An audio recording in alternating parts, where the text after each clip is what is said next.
Hey guys, this is Sandhya and you are watching English Magnet. Today we are going to see preposition. Preposition ये वो important parts है friend sentence construction का जिसके बिना आप आपके सेंटेंस को मीनिंग ही नहीं दे पाओगे. देखिए मैंने यहाँ पे दो सेंटेंसेस लिखे हैं. I work the office, I work the office, I teach the board. अगर हम ये सेंटेंसेस पढ़ते हैं तो हमें किसी भी चीज का ज्ञान यहाँ पर नहीं हो रहा है. अब आप देखिए in, I work in the office, मैं ऑफिस में काम करता हूँ, मैं ऑफिस में काम करती हूँ.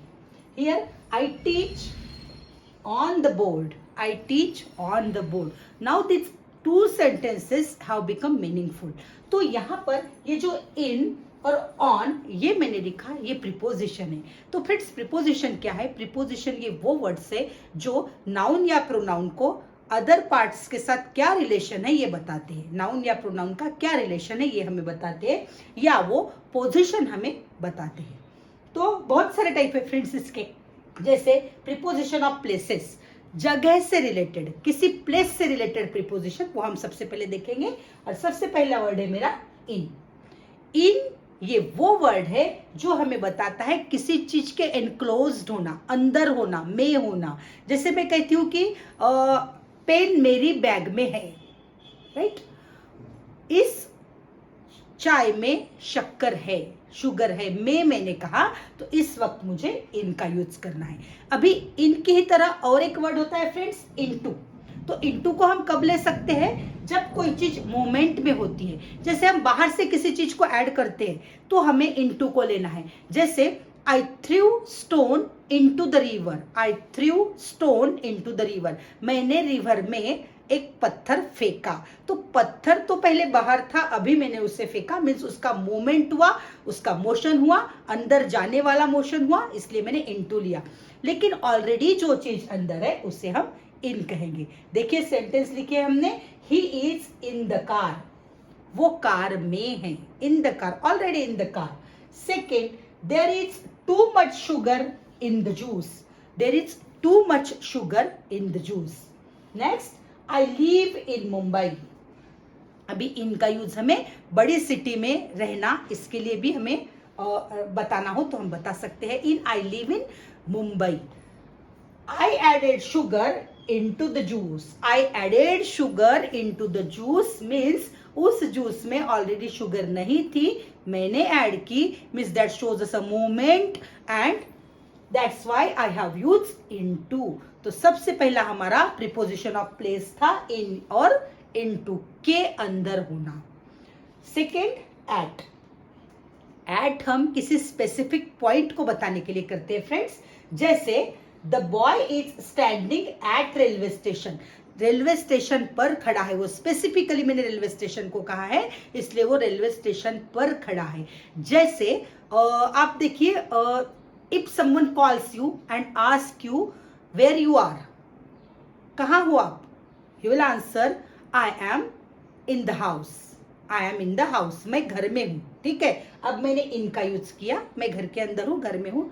फिर आपका फ्रेंड पूछ रहा है but where in the house, घर में कहाँ, घर में कहाँ हूँ भाई आप, घर में तो बहुत सारे रूम होते हैं, तो घर में कहाँ. इस वक्त मैं कहूंगी, अगर मैं गार्डन में हूं तो मैं कहूंगी I am at the garden, क्योंकि गार्डन ये मेरे घर का एक पार्ट है, राइट. तो when I want to say something specifically regarding place I use at, तो मैं एट को यूज करूंगी. जैसे एट का यूज एक और होता है स्पेसिफिक प्लेस को बताने के लिए. जैसे मुंबई, मुंबई में अगर मुझे लिखना है तो मैं लिखूंगी आई live in Mumbai, I live in Mumbai, मैंने अभी यहाँ लिखा है.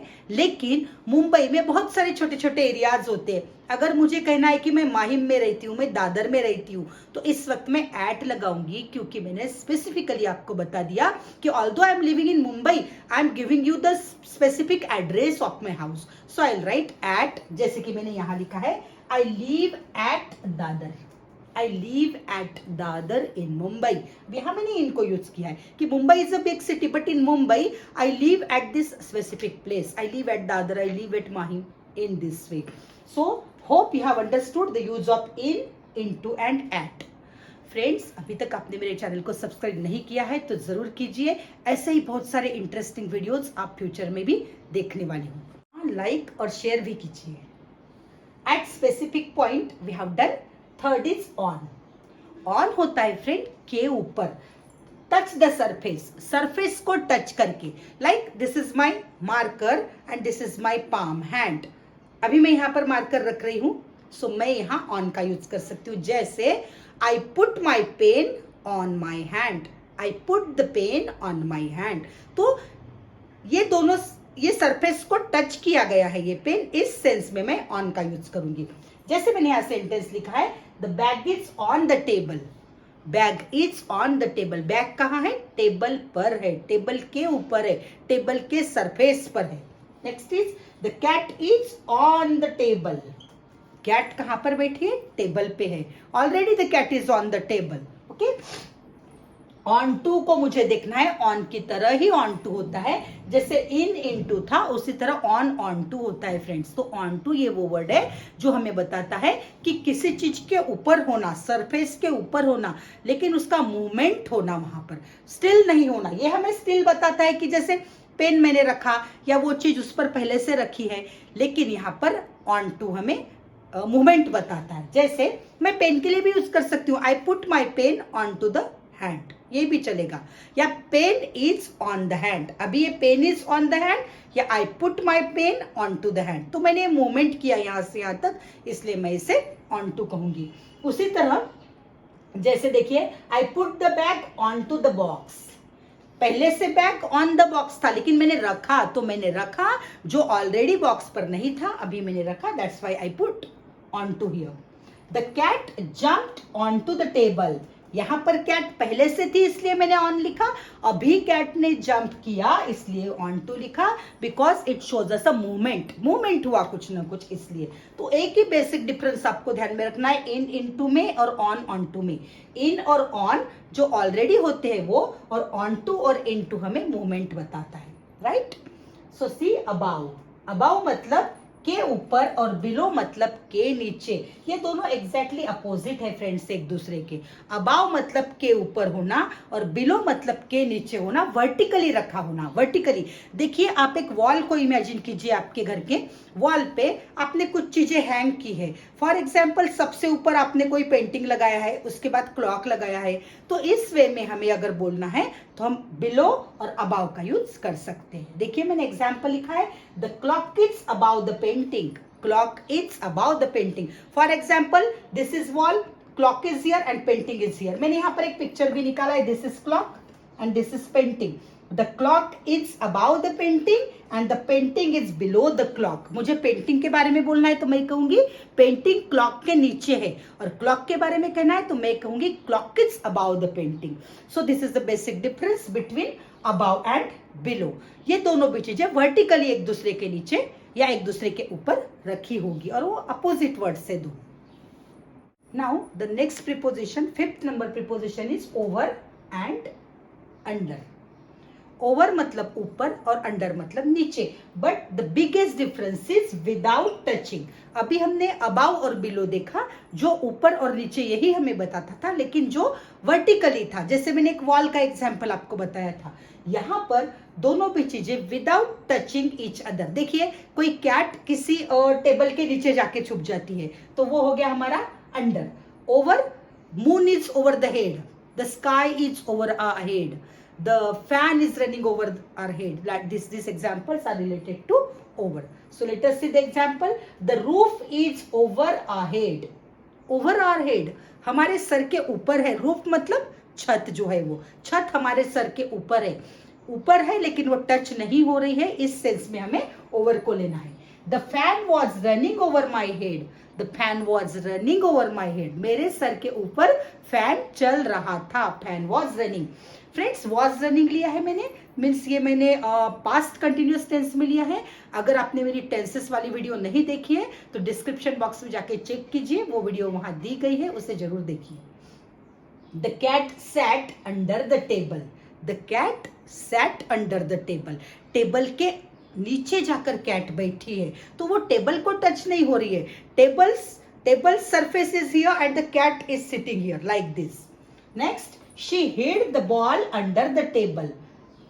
उसने बॉल को टेबल के नीचे छिपाया. Hid is the past tense of hide. Hide का पास्ट टेंस से हिड. उसने बॉल को टेबल के नीचे छिपाया. मीन्स टेबल को वो टच नहीं हो रहा है, लेकिन टेबल के नीचे छिपाया गया है. The next is behind. Behind मतलब एट द बैक या के पीछे. कभी कभी हमें बोलना होता है कि वो उसके पीछे गया, या पुलिस चोर के पीछे भागे, या तो डॉग कैट के पीछे भाग रहा था. तो इस वे में हमें के पीछे को बिहाइंड लेना है. और उसी के साथ साथ बिसाइड मतलब के बाजू में. बिसाइड मतलब जस्ट बाजू में, के बाजू में. तो इस सेंस में हमें बिहाइंड और बिसाइड को यूज करना है. फ्रेंड्स सेम नहीं है वो बिहाइंड एंड बिसाइड. हाँ, please aware about this things and see. The dog ran behind the cat. Dog क्या कर रहा है? कैट के पीछे रनिंग कर रहा है. My house is behind the temple. मेरा घर टेम्पल के बैक साइड में, पीछे है, बिहाइंड है. She seats beside me. वो मेरे बाजू में बैठती है. वो मेरे बाजू में बैठती है. My house is beside the temple. मेरा घर टेम्पल के बाजू में है. तो बाजू में के लिए आपको बिसाइड लेना है, के पीछे के लिए आपको बिहाइंड लेना है. Next is in front of. के सामने. के सामने और बिफोर भी के सामने होता है. फ्रेंड्स बिफोर यानी के पहले भी होता है. वो जब मैं आपको प्रीपोजिशन ऑफ टाइम पढ़ाऊंगी तब मैं बिफोर आफ्टर का यूज भी आपको बताने वाली हूँ. लेकिन बिफोर को और एक सेंस भी यूज किया जाता है, के सामने. लेकिन पोजिशन को समझिए आप बहुत केयरफुली. आपको ये देखना पड़ेगा. इन फ्रंट ऑफ का मतलब होता है सेम डायरेक्शन में. एक क्लास इमेजिन कीजिए आप, बच्चों का क्लास इमेजिन कीजिए. सामने टीचर्स पढ़ा रहे हैं और वो एक दूसरे के सामने बैठे हैं. That means everyone's direction is same. सबकी डायरेक्शन सेम है. मीन्स मैं, आप मेरी ओर देख रहे हैं, आपके पीछे कोई बैठा है वो भी मेरी ओर देख रहा है. So in such sense you have to use in front of. लेकिन बिफोर को आप कैसे यूज करना है? जैसे कि एक लीडर स्पीच दे रहा है और उसके सामने आमने सामने जो बैठे हैं, तो leader and the audience, this two people are before one another. ठीक है. टीचर्स और स्टूडेंट बिफोर, लेकिन स्टूडेंट और स्टूडेंट इन फ्रंट ऑफ, क्योंकि सारे स्टूडेंट्स एक ही डायरेक्शन में बैठे हैं. उनके सामने टीचर है. तो टीचर और स्टूडेंट के बारे में अगर आपको बोलना है तो बिफोर, और स्टूडेंट के बारे में आपको बोलना है तो इन फ्रंट ऑफ. देखिए फ्रेंड, ये जो डायरेक्शन है face to face direction before, and like this is the direction of in front of. तो देखिए हम सेंटेंसेस के थ्रू देखते हैं. Raj sits in front of John. Raj sits in front of John मतलब राज ये जॉन के सामने बैठता है. ठीक है. Second, the accused was taken before the judge. The accused was taken before the judge. Accused मतलब आरोपी. आरोपी को जज के सामने लाया गया. आरोपी को जज के सामने लाया गया. आप एक सिचुएशन को ध्यान में लाइए. जज बैठे और उनके सामने आरोपी खड़ा है. So in such condition you have to say before. Friends बहुत सारे लोग हर सेंस में इन फ्रंट ऑफ का ही यूज करते हैं, but that is wrong. You must know the little difference between in front of and before. In front of मतलब same direction में, और बिफोर मतलब आमने सामने. तो ये चीज को आपको ध्यान रखना है. सो गाइज अभी हम देखेंगे प्रीपोजिशन ऑफ टाइम, जो समय से रिलेटेड है, जिनको यूज करके हमें समय से रिलेटेड सारी चीजों का ज्ञान होता है. जैसे एट, ये हमें एग्जैक्ट टाइम बताता है. आप बोलते हो ना मैं 5 बजे उठता हूँ. I wake up at 5 AM. I go to school at 8 AM. I take my lunch at 12 noon. तो इस तरह से जो हमें एग्जैक्ट टाइम बताना होता है तब हम एट को यूज करते हैं. जैसे he will reach at 8 AM. मैंने एग्जैक्ट टाइम बता दिया कि he will reach at 8 AM. I went there at 3 PM. मैं वहां 3 PM को गया. तो मैंने एग्जैक्ट टाइम बताया, इसलिए मैंने एट को यूज किया. इन देखिए, इनका यूज टाइम से रिलेटेड कैसे होगा? Year, month, week and season, ये चीजों को बताने के लिए हमें इनका यूज होना है. जैसे कि मैंने ईयर के लिए लिखा है वी गॉट फ्रीडम इन 1947. मुझे एग्जैक्ट डेट नहीं बतानी है, जस्ट मुझे ईयर के बारे में बोलना है कि हमें 1948 में नहीं मिला, 1949 में नहीं मिला, हमें फ्रीडम कब मिला? 1947 में. तो वो ईयर में कभी भी मिला हो सकता है. जब मुझे एग्जैक्ट टाइम नहीं बताना है मैंने इन कहा. Month, my birthday is in April, अप्रैल में है मेरा बर्थडे। मैंने एग्जैक्ट डेट नहीं बतानी है मुझे, तो मैंने जस्ट एक कैजुअली कह दिया कि मेरा बर्थडे अप्रैल में है। Week, in this week, I will join gym in this week, मैं इस वीक में ज्वाइन करूंगा। Season, we wear cotton cloth in summer, तो इन समर कहा मैंने, समर सीजन तो 4 मंथ का होता है, उस समर सीजन के दरम्यान हम कॉटन क्लॉथ पहनते हैं, इसलिए मैंने इन कहा। उसी तरह ऑन, ऑन को हम यूज करेंगे for date and dates, exact date और डेट्स बताने के लिए। जैसे school is closed on Sunday, the office is closed on Saturday and Sunday, तो ऑन कहा मैंने क्योंकि मुझे एग्जैक्ट पता था सैटरडे और संडे, इसलिए मैंने ऑन को यूज किया। देखिए सेंटेंस देखते हैं हम। शी केम ऑन संडे, वो संडे को आई, एग्जैक्ट मैंने बताया ऑन, तो डे से रिलेटेड है इसलिए मैंने ऑन कहा। My birthday is on 21 April, date के बारे में है, 21 अप्रैल, मेरा बर्थडे 21 अप्रैल को है, तो जब डेट और डे से रिलेटेड चीजें हमें कहना है तो हमें ऑन को लेना है। नेक्स्ट इज बिफोर, मतलब के पहले, टाइम से रिलेटेड, आफ्टर के बाद में। जैसे मैं कहती हूँ ना कि वहां जाने से पहले मैंने कॉल किया, I called before going there, I called before going there, तो इस सेंस में मुझे बिफोर को यूज करना है। देखिए मैंने सेंटेंस लिखा है, I eat fruit before lunch, I eat fruit before lunch, मैं लंच के पहले फ्रूट खाती हूँ। और सेकेंड मैंने लिखा, I take milk after dinner, मैं डिनर के बाद में मिल्क लेती हूँ। तो पहले या बाद में टाइम से रिलेटेड कुछ कहना है तो हमें आफ्टर या बिफोर का यूज करना चाहिए। फ्रॉम मतलब स्टार्टिंग टाइम, हम कहते हैं ना मैं 4 से 7 तक खेलता रहा, वो बच्चा 4 से 7 तक खेलता रहा, तो फ्रॉम, फ्रॉम मतलब से, जो स्टार्टिंग पॉइंट होगा, किसी भी वर्क का जो स्टार्टिंग पॉइंट होगा, स्टार्टिंग का टाइम होगा, उससे आप फ्रॉम लेंगे, और एंड पॉइंट जो होगा उससे आप टिल लोगे, टिल। एग्जाम्पल देखिए, आपको इजी समझ जाएगा फ्रेंड्स, बिल्कुल भी कंफ्यूज नहीं होना है आपको, बहुत इजी है ये प्रीपोजिशन। लेकिन अगर आपको प्रीपोजिशन नहीं आते हैं तो आपको बहुत सारे कंस्ट्रक्शन नहीं कर पाओगे आप। ये एनसीईआरटी की एग्जाम हो या कोई कॉम्पिटिटिव एग्जाम हो या आपकी 10th-12th की एग्जाम हो या सिंपली आपको स्पीकिंग करना हो, प्रीपोजिशन का बहुत ज्यादा यूज आपको होने वाला है। सेंटेंस है, आई स्टडी फ्रॉम 2 PM, मैं स्टडी कब से करती हूँ, दोपहर 2 बजे से करती हूँ। आई स्टडी टिल 6 PM, मैं कब तक स्टडी करती हूँ, 6 PM तक करती हूँ। मैंने यहाँ एंड पॉइंट बताया है, यहाँ मैंने स्टार्टिंग पॉइंट नहीं बताया, मैंने जस्ट कहा कि मैं 6 बजे तक पढ़ती हूँ या मैं 2 बजे से पढ़ती हूँ। तो इस सेंस में हमें प्रीपोजिशन ऑफ टाइम को समझना है। नेक्स्ट बाय, इसका मतलब होता है तक, उस वक्त तक, डेडलाइन बताई गई है। जैसे हम कहते हैं कि I will give you money by coming Sunday, आज कमिंग संडे तक मैं मनी दे दूंगा, पैसे दे दूंगा तुमको। तो इस तरह की जब हमें डेडलाइन बतानी होती है तब हम तक का यूज करते हैं। जैसे I will submit my project by Monday, मतलब मंडे से ज्यादा लेट मैं नहीं हूंगा लेकिन मंडे तक मैं दे दूंगा, means Monday is the deadline.